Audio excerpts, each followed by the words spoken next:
அண்ணா, கலைஞர் கருணாநிதி ஐயாவுக்கு கும்பிடு ஓடுவது தப்பு இல்லைண்ணே, ஒருத்தர் காலில் விழுறது தானே தப்பு. ஆர்பி உதயகுமார் ஐயாவுடைய சரித்திரத்தை நான் சொல்றேன். சசிகலாமா பக்கத்துல இப்படி நிப்பார்.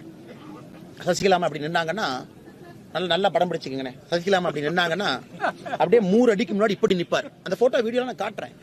இப்படி நிப்பார், இப்படி நிப்படி. அப்படி பேசினா கூட அந்த வார்த்தை அதிகமா வந்துடக்கூடாதாமா. காலில் போய் விழுவாங்க. அதை விட 5 முறை முதலமைச்சராக இருந்தவர். எனக்கும் அவருக்கும், அவர் பெரிய மனிதர், ஒரு கட்சியினுடைய தொண்டை. சித்தாந்த ரீதியில் எங்களுடைய கட்சிக்கு நிறைய வித்தியாசங்கள் இருந்தாலும் தமிழகத்திற்கு அவர் செய்திருக்கக்கூடிய பணிக்காக ஒரு சாதாரண ஒரு விவசாயி மகனாக இருக்கக்கூடிய அண்ணாமலை போய் அவருடைய மெமோரியல்ல ஒரு கும்பிடு போட்டு வரணும்னு நினைச்சா நான் அதை பெருமையா தானே பார்க்கிறேன். நான் அதை சிறுமையா பார்க்கல. 2வது, எங்களுடைய கூட்டணி வாஜ்பேயியோட 5 ஆண்டு காலம் இருந்திருக்கிறாங்க. இதே கலைஞர் கருணாநிதி என்ன சொன்னாங்க? பாரதிய ஜனதா கட்சியை பற்றி தவறான பிரச்சாரம் தமிழகத்திலே செய்யப்படுகிறது, அதை உடன்பிறப்புக்கெல்லாம் அதை போய் மக்கள்கிட்ட பேசணும். இதே ஐயா தான் சொன்னாங்க. அதுக்குள்ள எனக்கு அரசியல் பேச விரும்பலீங்கன்னா, இன்னைக்கு தமிழகத்தில் இது போன்ற அரசியல் என்ன சொல்றாங்க? கலைஞர் கருணாநிதி ஐயா இறந்த பிறகு 100 ஆண்டு இருக்கு. என் வயசு 40. ஏன்னா வயசே அவருடைய அரசியல் அனுபவம் கிடையாது. அவருக்கு 80 ஆண்டு காலம் அரசியல் அனுபவம் மட்டுமே. 50 இயர்ஸ் டைரக்ட் பாலிடிக்ஸ். 30 ஆண்டு காலம் நேரடியாக திரைத்துறையில் எழுதியவர். எத்தனையோ இடத்துல, பல இடத்துல கருத்து வேறுபாடுகளை வெளிப்படையா வைத்தாலும் கூட 100வது வருஷத்துல அந்த விழாவில் அங்க போய் ஒரு மரியாதை செய்வதை கூட இவங்க செய்வதை கொச்சைப்படுத்தணும்னு நினைச்சாங்கன்னா தப்பு. இன்னைக்கு நான் பல பேர்த்த பத்தி பேசுறேன். அறிஞர் அண்ணா அவருடைய நினைவிடத்திற்கு சென்று அதே மாதிரி நான் கும்பிடு போட்டு வந்திருக்கேன். காரணம், தமிழகத்தினுடைய முதலமைச்சராக இருந்தாங்க, 2 ஆண்டு காலம் பணியாற்றினாங்க, போராட்டம் செஞ்சிருக்கிறாங்க. எங்களுக்கும் அறிஞர் அண்ணாதுரை அவர்களுக்கும் கடவுளை பொறுத்தவரை 1008 கருத்து வேறுபாடுகள் இருக்கு, வெளியே வைக்கிறோம்.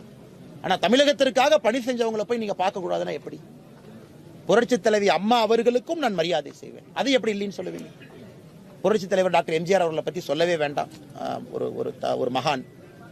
இன்னைக்கு தமிழகத்துல இதையெல்லாம் ஒரு குற்றமாக அண்ணன் ஆர்பி உதயகுமார் அவர்கள் பத்திரிகையாளர் சந்திப்புல போய் கும்பிடு போட்டாரு அப்படின்லாம் சொன்னாங்கன்னா நான் என்ன சொல்றேன்னு தெரியல.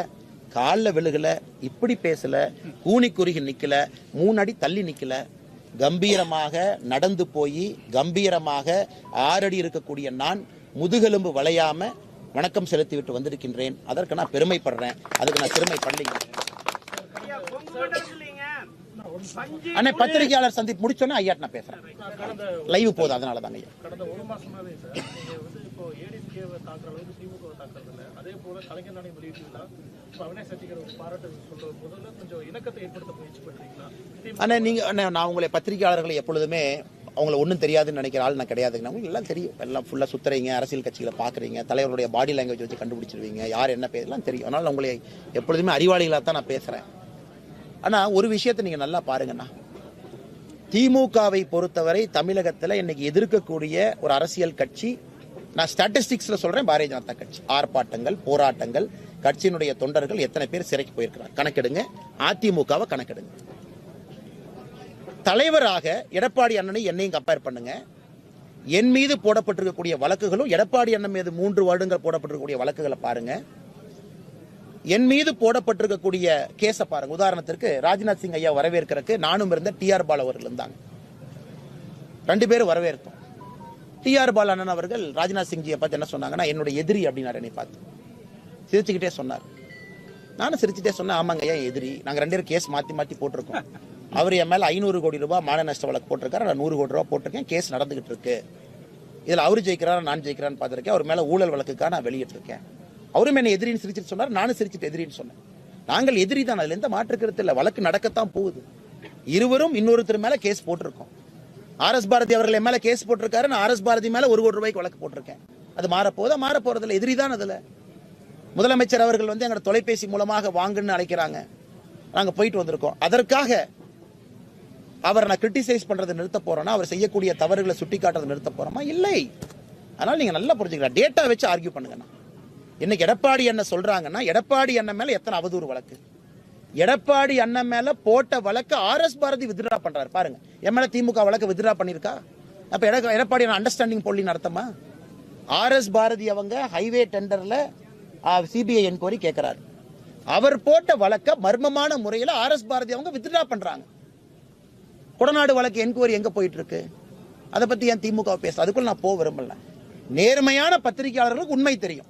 ஆர்எஸ் பாரதி அவங்க எதுக்கு கேஸை வித்ட்ரா பண்ணாங்க? எடப்பாடி பழனிசாமி அவர்கள் மீது சிபிஐ வழக்கு கோரி போடப்பட்ட ஹைவே டெண்டர் வழக்கு எம்எல்ஏ யாராச்சும் வித்ட்ரா பண்ணியிருக்காங்களா? கிடையாது. நான் டிஆர் பாலன் என்கிட்ட கான்பிடன்ஸ்ல என்ன சொன்னாங்கிறதே நான் தெளிவுபடுத்தியிருக்கேன். அவர் சிரிச்சுக்கிட்டு சொன்னார், அவருக்கு பெருந்தன்மை இருக்கலாம். அதே தான் நானும் சொன்னேன். அதனால எங்களுக்குள்ள எந்த விதமான கருத்து வேறுபாடோ மாற்றமோ இல்லை. இது எதிர் துருவத்தில் இருக்கிறோம், நார்த் போல் சவுத் போல். அண்ணன் இது ஒரு பண்புண்ணே. கண்டிப்பா பத்திரிகை நண்பர்கள் இதை நீங்க கண்டிப்பா நீங்க பார்க்கணும். 100வது ஆண்டுல ஒரு மனிதனுக்கு மரியாதை கொடுக்க மாட்டோம். சார் ராஜ்நாத் சிங் வந்துட்டாங்க. நான் சொல்றேன், தமிழக பாரதிய ஜனதா கட்சி தலைவராக நாங்கள்லாம் அந்த விழாக்கு போக மாட்டோம், நாங்க புறக்கணிக்கிறோம்னா எங்களை நாங்கள் அவமானப்படுத்திக் கொள்வதற்கு அது சமம் என்று நான் நினைக்கின்றேன்.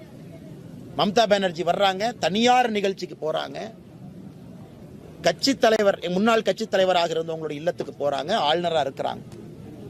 அன்னைக்கு இந்த கட்சியினுடைய தலைவரா நான் சொல்றேன், இன்னைக்கு நான் போக மாட்டேன், அந்த அம்மாவோட நான் ஒரே இடத்துல இருக்க மாட்டேன். அடுத்து நான் போய் இலகணேசன் ஐயா அவருடைய ஆசீர்வாதத்தை அவர் காலில் விழுந்து ஆசீர்வாதத்தை வாங்கிட்டு வரேன். 80வது ஆண்டு 70வது ஆண்டு. அதே போல மத்திய பிரதேசனுடைய பாரதிய ஜனதா கட்சியினுடைய முதலமைச்சர் கோயம்புத்தூருக்கு வர்றாங்க, நான் போகல. காரணம், அண்ணே தமிழ்நாடு மோசமாய அரசு மோசமா இருந்தாலும் எங்க ஊரினுடைய பணத்தை எல்லாம் நீங்க மத்திய பிரதேசம் கொண்டு போறீங்க, எனக்கு அதுல விருப்பம் இல்லை. அதனால் நீங்கள் எங்க கட்சியை சார்ந்த முதலமைச்சராக இருந்தால் நான் வரமாட்டேன்.